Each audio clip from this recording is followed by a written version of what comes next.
नमस्कार, मी अर्चना आरते तुम्हा सगळ्यांचं स्वागत करते। प्रत्येक राज्यामध्ये प्रत्येक जिल्ह्यामध्ये एक पदार्थ घेऊन वेगवेगळ्या रेसिपी बनवल्या जातात।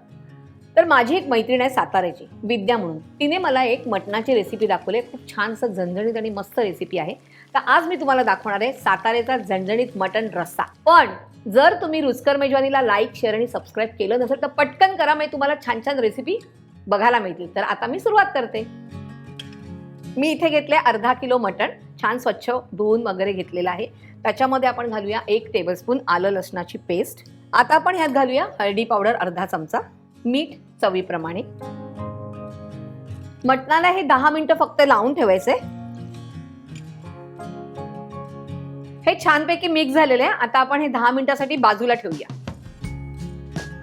इथे मी घेतले 3 टेबलस्पून किसलेलं सुकं खोबरं। गॅस सुरू करूया आणि सुकं खोबरं घालूया ह्याच्यावरती। काही तेल वगैरे घालायचं नाहीये आणि यात घालूया आपण थोडासा गरम मसाला, दालचिनी, लवंग आणि काळी मिरी, एवढंच आहे। तर 1 इंच दालचिनी, थोडीशी काळी मिरी, 3 ते 4 लवंगा, कारण अर्धा किलोच मटण आहे। जास्त झणझणीत नाही करायचं, कारण गरम मसाल्याचा हबका बसता कामा नाही। हे छानपैकी मिक्स झालेलं आहे आणि भाजून झालेलं आहे। आता मी गॅस बंद करते आणि मिक्सर मधनं ग्राइंड करून घेते। सुकं खोबरं वाटून झालेलं आहे। आता आपण मटण थोडंसं परतून घ्यायचंय। गॅस सुरू करूया आणि तेल घेऊया 3 टेबलस्पून। मटण शिजवणार आहे आपण, तेल जास्त लागणारच आहे आणि त्यात चरबीचं पण सुटणार आहे। तेल तापलेलं आहे। आता आपण ह्यावर घालूया 2 कांदे घेतलेत मी बारीक चिरून, थोडंसं मीठ घालूया आणि आता हे छान असं आपल्याला परतायचं आहे। कांदा छान असा परतून झालेला आहे, त्याचा रंगही बदललेला आहे। हे मटण घेतलेलं आणि 10 मिनिटं झालेली आहेत, आपण ते ह्यात घालूया आणि आता हे छान परतून घ्यायचंय 5 मिनिटं बरोबर।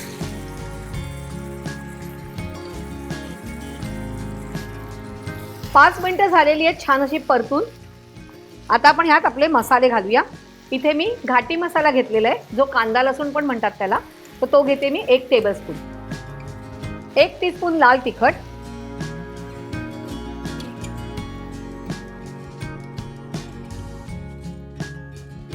आता हे मिक्स करायचे छानपैकी। हे छानपैकी मिक्स झालेलं आहे। आता आपण ह्याच्यावर झाकण द्यायचंय आणि अर्धा तास शिजून द्यायचंय ह्याला। जर तुम्हाला कुकरला लावायचं असेल तरी तुम्ही लावू शकता आणि त्याच्या 5 ते 6 शिट्या घेऊ शकता। जसं मटण कच्चं आहे, म्हणजे कवळं आहे का जुनं आहे, त्याप्रमाणे तुम्ही शिजवू शकता। तर आता आपल्याला अर्धा तास मस्तपैकी वाट बघायची। अर्धा तास झालेला आहे आणि छान असा इकडे एरोमा पसरलेला आहे, भूक लागलेली आहे सगळ्यांना। झाकण काढूया आणि आपण वाटलेलं सुकं खोबरं आणि गरम मसाला होता तो घालणार आहोत ह्याच्यामध्ये। आता आपण ह्यात अर्धा कप पाणी घालूया आणि छानपैकी मिक्स करूया।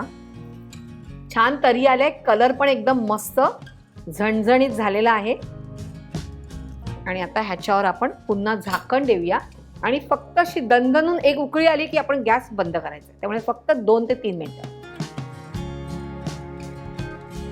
छान अशी उकळी आलेली आहे। मी आता गॅस बंद करणार आहे आणि बघा मस्त अशी तरी सुटलेली आहे। मस्त असं उकळते ते उकळून द्यायचे आपल्याला। आता आपण हे काढून घेऊया।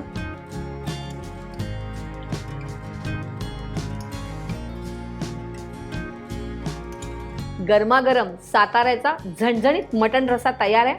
सोबत भाकरी, नाहीतर असा मस्तपैकी वाफे वळलेला भात आणि सोबत लिंबू, कांदा, क्या बात आहे। तर तुम्ही हे करून बघायचंय, मला कमेंट्समध्ये नक्की कळवायचंय की हा रस्सा कसा झालेला आहे। आणि थँक्यू विद्या, तुम्हाला एवढी छान रेसिपी दाखवली। पण अशाच सगळ्या छान छान रेसिपीज बघण्यासाठी तुम्हाला काय करायला लागेल, रुचकर मेजवानीला लाईक, शेअर आणि सबस्क्राईब करायचंय।